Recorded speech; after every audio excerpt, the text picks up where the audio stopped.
Olá, estimados telespectadores da TV Boa Notícia da Diocese de Balsas e estimados ouvintes da Rádio Boa Notícia, também da Diocese de Balsas. Estamos hoje reunidos em reflexão sobre o Evangelho do 29º domingo do Tempo Comum. E nós estamos reunidos em nome do Pai, em nome do Filho e do Espírito Santo. Amém. Estamos assim nessa caminhada já desse mês de outubro, que é o mês dedicado às missões. E agora nesse domingo é o Dia Mundial das Missões. E nós vamos entender que nós somos missionários. E nesse dia mundial nós vamos louvar a Deus Pai por este dom batismal, de anunciar o Evangelho de Jesus. Lembrando também que as nossas ofertas nas missas dominicais são todas direcionadas ao Papa. Depois elas retornam em forma de... será partilhado com todos todas as dioceses receberão as ajudas e nós estaremos melhores. Tudo em função das missões. E esse domingo nós vamos observar a continuidade de Jesus dentro do ambiente de Jerusalém. Nós vimos nos domingos, 3 domingos anteriores, nós vimos quando nós falávamos de vinha, a primeira vinha, aquele domingo que fez esse primeiro momento, é aquele do pai que tinha 2 filhos e pediu para eles irem trabalhar na vinha do Senhor.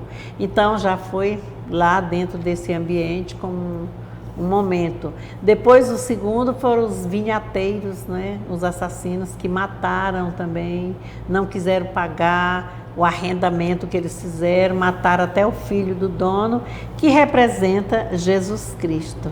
E o terceiro foi o domingo passado, sobre o casamento, as bodas de um filho do rei, e foram convidados as pessoas para o banquete. As pessoas, uns acataram o convite, outros não.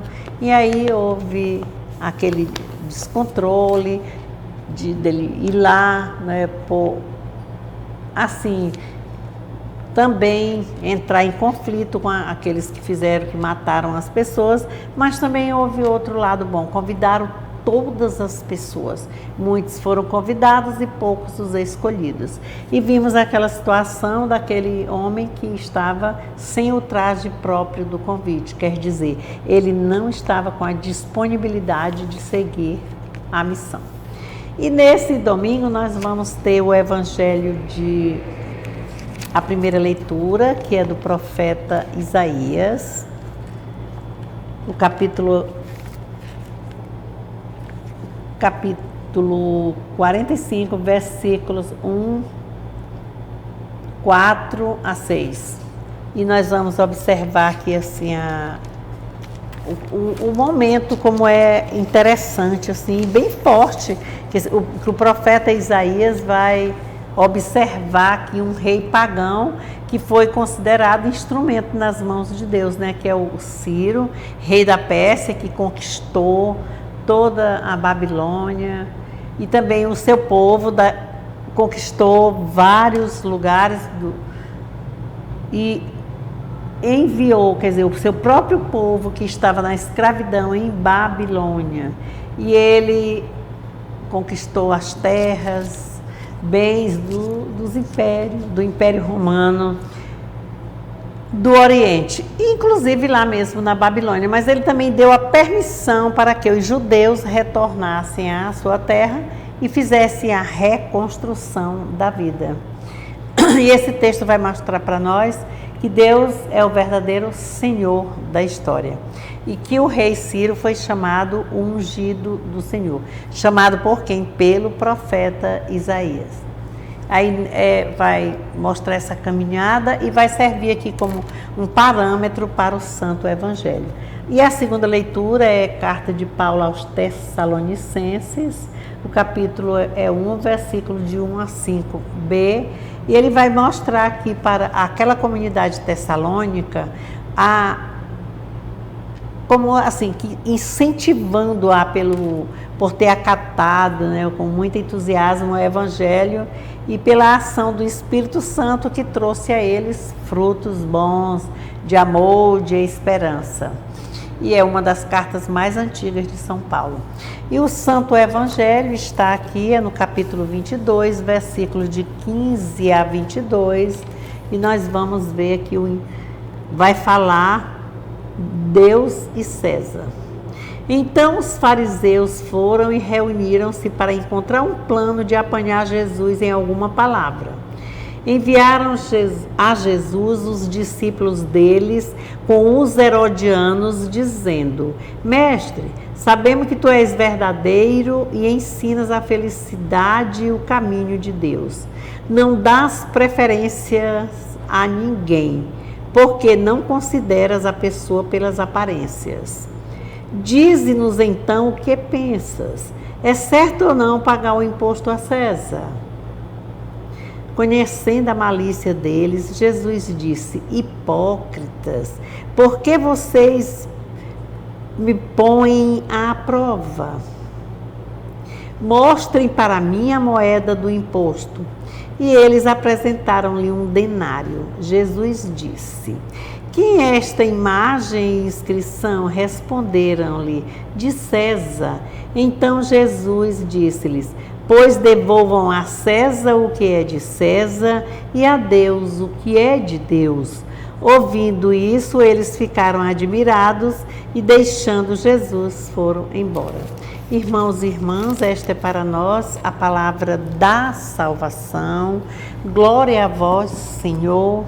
Estamos nesse mês missionário e com o tema esse ano, que é Corações Ardentes, Pés a Caminho, né, seguindo em missão.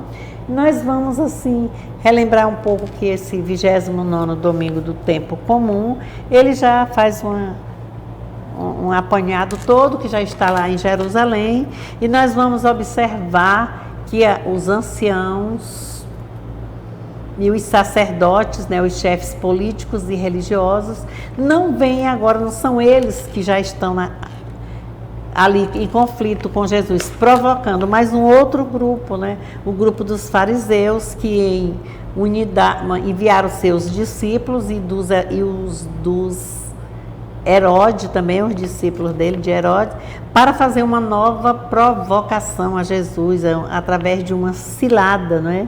E eles querem provocar Jesus em uma autocondenação, porque eles querem que Jesus responda sim, que é para ficar, ele viu como ele apoia, e se ele dissesse não, ele estava se condenando também, contraditório. E aí eles mesmos é que fizeram a autocondenação deles, os fariseus, né? Eles viram que Jesus entendeu a armadilha deles e foi a pergunta. Então ele disse: devolva a César o que é de César e devolva a Deus o que é de Deus.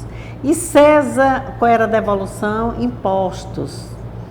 E nós observamos que quando ele entrou em Jerusalém, ele já foi fazendo denúncia dessa escravidão, dessa que a gente chama de extorsão, né? Quer dizer, desse roubo desonesto através do dinheiro, cobrando altos impostos, né, das pessoas. E aí o projeto de Jesus é outro. O projeto de Jesus não é favorável às mentiras, às injustiças, às aparências, ao poder.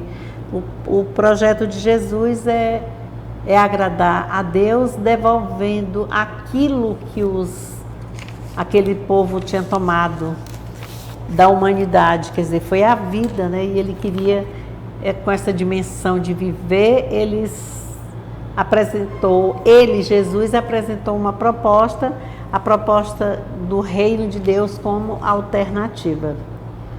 E esses fariseus que fizeram todo esse plano, acanharam-se porque viram que não adiantou, né? Foi pior para eles. Eles queriam um motivo para condenar Jesus, mas não conseguiram.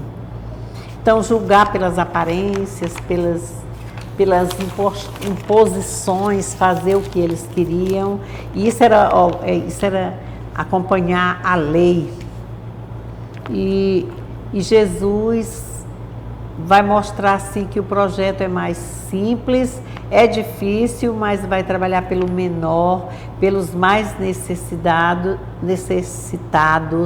É um projeto com um efeito de partilha, solidariedade, empatia, compreensão, comunhão, alegria, unidade entre as pessoas, formação de grupos, de comunidades, reconhecimento de que Deus é um só e que foram criados à imagem e semelhança de Deus. Portanto, ali é para viver também com as boas ações. Aquele projeto de poder, de um temporal e outro espiritual, não vem trazer harmonia. E Jesus traz aí a relação de harmonia entre o estado da igreja, né, e das pessoas, das comunidades. E vamos também questionar isso de devolver a César o quê? César não tinha nada. O que é de César? Ele não tinha. Ele só tinha prepotência com o seu exército de querer tomar as coisas e considerar-se um Deus.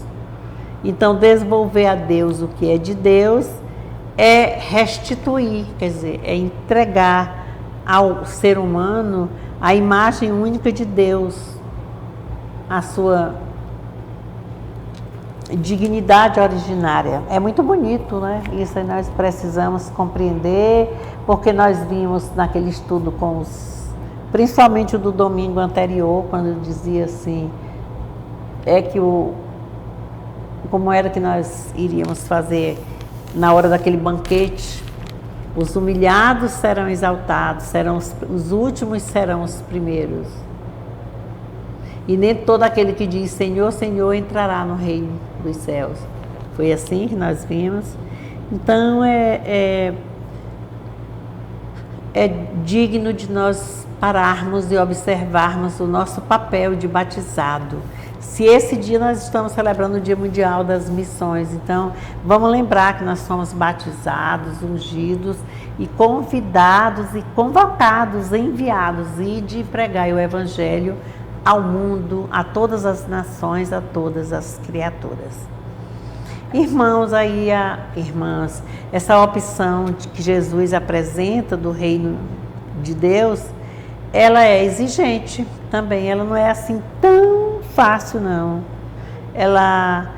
Quem vai seguindo, ele vai tendo a vida ameaçada. Não é assim uma linguagem de uma linha de conciliação entre logo as realidades não da vida, ela é imperativa. A frase mais imperativa de Jesus, né, um convite à reflexão. A comunidade cristã deve posicionar-se como? Na empatia, na acolhida. Mas diante dos acontecimentos, mostrar que essa comunidade pertence à lógica do reino de Deus. Ou seja, o que não é de Deus, fica para lá. Então, prestemos atenção, é um evangelho pequeno, mas é bem profundo e nós somos conhecedores e reconhecedores de que Deus é amor, Deus é paz, Deus é luz e a missão é seguir de cabeça erguida, embora sofra os desafios da vida. Tenhamos todos um bom final de semana, rezemos por esse Dia Mundial das Missões, também rezemos para que as pessoas sejam solidárias na partilha, nessa que vai estar, todo mundo aí já recebeu o envelope, né, do mês missionário. Vamos colaborar, que tal colaborarmos? Eu acredito que vai dar certo. Que Deus abençoe-nos em nome do Pai, do Filho e do Espírito Santo. Amém. E viva a missão, vivam os missionários. Graças e louvores àqueles que se dedicam com mais empenho, com mais esmero, que deixam suas famílias e que entram no serviço de missionar, de ir, seguir e caminhar e evangelizar. Amém, amém.